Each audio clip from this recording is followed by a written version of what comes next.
Number 3 سورۃ آل عمران آیت number 176.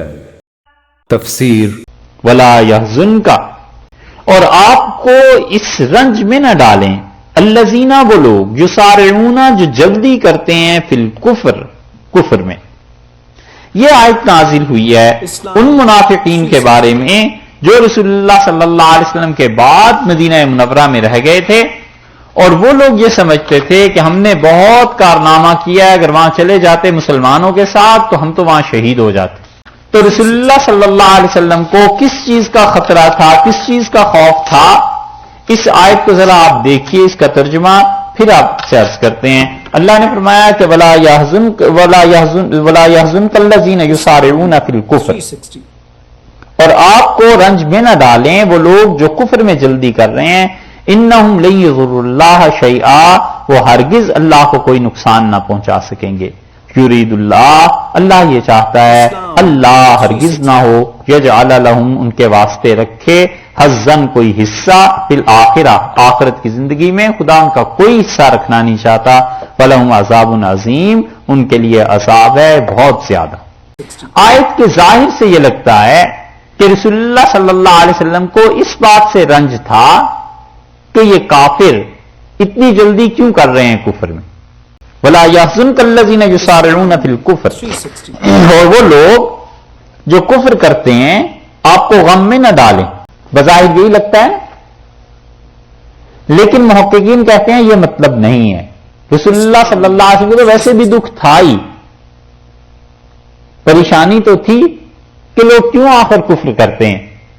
وہ کہتے ہیں اس کا یہ موقع نہیں، بلکہ رسول اللہ صلی اللہ علیہ وسلم کو فکر یہ تھی، اگر یہ مان لیا جائے کہ کفر کی فکر تھی کہ یہ لوگ کافر ہو گئے ہیں اور کیوں کفر کرتے ہیں، تو پھر آگے ہی جملے کا کیا بنے گا کہ انہم لن یضروا اللہ شیئا، اللہ کا یہ کوئی نقصان نہیں کر سکتے، اور اللہ چاہتا ہے آخرت میں ان کا کوئی حصہ نہ رہے. یہ آخرت کا حصہ نہ رہے، یہ کیا مطلب ہوا؟ اس لیے مفسرین کہتے ہیں اس کا مطلب یہ ہے کہ رسول اللہ صلی اللہ علیہ وسلم کو جو طبعی طور پہ خوف تھا کہ یہ منافق قریش مکہ سے مل کے کہیں کوئی اور سازش نہ کر رہے ہوں، کہ ایک طرف بظاہر وقتی طور پہ شکست ہو گئی مسلمانوں کو، منافق مدینہ منورہ میں خوش ہیں، یہودی ان کے ساتھ ہیں، دو گروہ وہاں ہیں، تیسرا گروہ یہ مشرکین مکہ کا ہے، یہ آپس میں مل کے کوئی ایسی سازش کر رہے ہوں جو کہ بعد میں واقعی انہوں نے کی. صلح حدیبیہ سے پہلے انہوں نے سازش کر لی تھی کہ مسلمانوں کو کیسے ختم کرنا ہے. یہودیوں نے کہا کہ ہم مدینہ منورہ کے اندر سے ماریں گے اس وقت جب تم مکہ سے آ کے ان پہ حملہ کرو گے. منافقین نے کہا ہم بھی تمہارے ساتھ ہیں. وہ تو رسول اللہ صلی اللہ علیہ وسلم جا کے مشرکین مکہ سے 10 برس کا معاہدہ کر لیا اور انہی کی شرائط پہ کر لیا، اور حتیٰ کہ آپ نے فرمایا آج کے دن جو اہل مکہ کہیں گے میں ہر بات ان کی ماننے کو تیار ہوں. آپ نے فرمایا میں ان کو کبھی نہ نہیں کروں گا. یہ اتنی بڑی چیز کسی کے علم میں تو کیا ہوتی، حضرت عمر رضی اللہ عنہ جیسے آدمی کے علم میں نہیں تھی، اس لیے وہ بولتے رہے کہ اللہ کے رسول یہ کس چیز پہ ہم آخر ان سے معاہدہ کر رہے ہیں. انہیں کئی مرتبہ عرض کیا کہ اللہ کے رسول آخر کس چیز پہ، ہم اتنے دب کے کیوں رہے ہیں، کیا ہمارا دین حق نہیں ہے، کیا یہ چیزیں نہیں ہیں.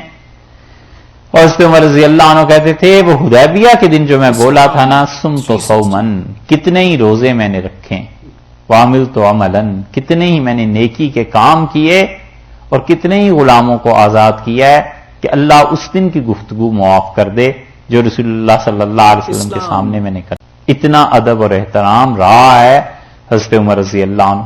تو یہ تو طے کیے ہوئے تھے. حضرت صلی اللہ علیہ وسلم جب مشرکین نے مکہ سے معاہدہ کر لیا تو پھر یہودی اور منافق مدینہ منورہ میں اکیلے ہی رہ گئے. اب یہ کیا کر سکتے تھے؟ سازش ختم ہو گئی. علامہ سرخسی رحمت اللہ علیہ نے مبسوط میں اس کا ذکر کیا ہے. سیرت کی عام کتابوں میں بھی یہ چیز نہیں ملتی، یہ وہاں پر ملتی ہے. اس سے اندازہ ہوتا ہے کہ حدیبیہ کا معاہدہ کیوں ہوا تھا. اب دیکھیے رسول اللہ صلی اللہ علیہ وسلم یہ جو فکر تھی نا کہ کہیں یہ تینوں گروہ آپس میں مل کے احد کے فوراً بعد مسلمانوں کے لیے کوئی مصیبت نہ کھڑی کر دیں.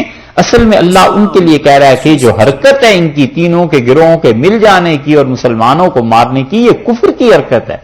ولا يحزنك الذين يسارعون في الكفر، اور آپ پریشان نہ ہوں اے ہمارے رسول صلی اللہ علیہ وسلم، یہ جو کچھ کفر کی حرکت میں جلدی کر رہے ہیں نا، آپس میں معاہدہ کر رہے ہیں، کچھ پریشان نہ ہوں. انہم لن یضروا اللہ شیئا، یہ ہرگز اللہ کو کچھ نقصان نہ پہنچا سکیں گے. یہ مل کر اگر جنگ کریں گے تو اللہ کے خلاف کریں گے، اللہ کو کیا نقصان پہنچا سکتے ہیں. یرید اللہ، اللہ تو یہ چاہتا ہے کہ یہ جو کچھ حرکتیں ہیں اللہ یجعل لہم حظا فی الآخرہ، اللہ ان کی پاداش میں آخرت میں ان کا کوئی حصہ نہ رکھے، آخرت میں انہیں کوئی چیز نہ ملے. وَلَهُمْ عَذَابٌ عَظِيمٌ، اور ان کو بڑا عذاب ملنے والا ہے. یہ جو حرکتیں کر رہے ہیں